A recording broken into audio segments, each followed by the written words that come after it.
Ukraine যুদ্ধের মধ্যেই British জলসীমায় প্রবেশ করেছে রুশ গুপ্তচর জাহাজ। এতেই দুই দেশের মধ্যে তৈরি হয় উত্তেজনা।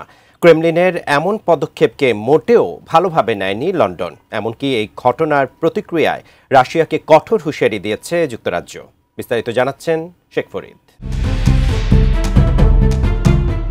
ব্রিটিশ জলসীমায় প্রবেশ করেছে রাশিয়ার গোয়েন্দা জাহাজ ইয়ান্তার।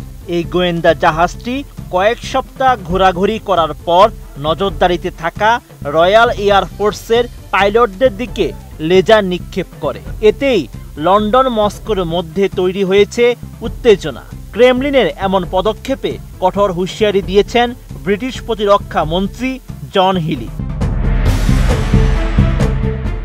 ব্রিটিশ সংবাদ মাধ্যম দ্য গার্ডিয়ান জানায়, যুক্তরাজ্যের একচেটিয়া সামুদ্রিক অর্থনৈতিক অঞ্চলে প্রবেশ করেছে ইয়ান্তার, যা 200 নটিক্যাল মাইল সমুদ্র উপকূল পর্যন্ত বিস্তৃত।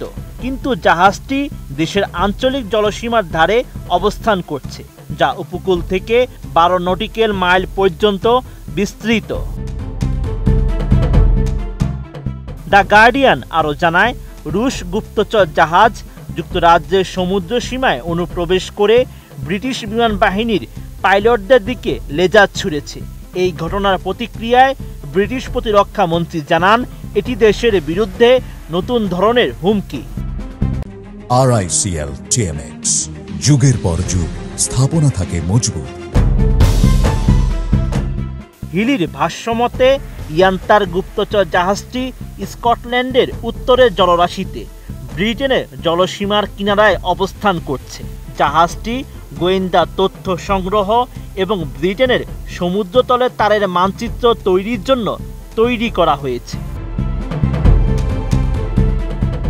রাশিয়ার এই পদক্ষেপ অত্যন্ত বিপজ্জনক বলে আখ্যায়িত করেছেন ব্রিটিশ প্রতিরক্ষা মন্ত্রী।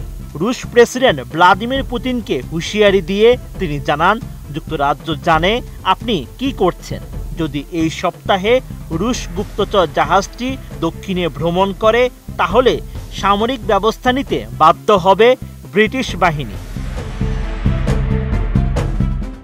হিলি আরও জানান, রাশিয়ার এমন পদক্ষেপ ব্রিটেনকে ইউক্রেনকে সমর্থন করা থেকে বিরত রাখতে পারবে না।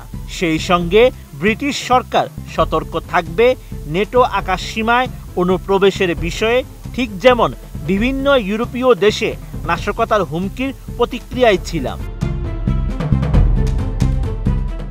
অন্যদিকে লন্ডনে রুশ দূতাবাস অভিযোগ অস্বীকার করে বলেছে, ইয়ান্তার কেবলই একটি সমুদ্র গবেষণা জাহাজ এবং এটি আন্তর্জাতিক জলসীমায় কাজ করছে।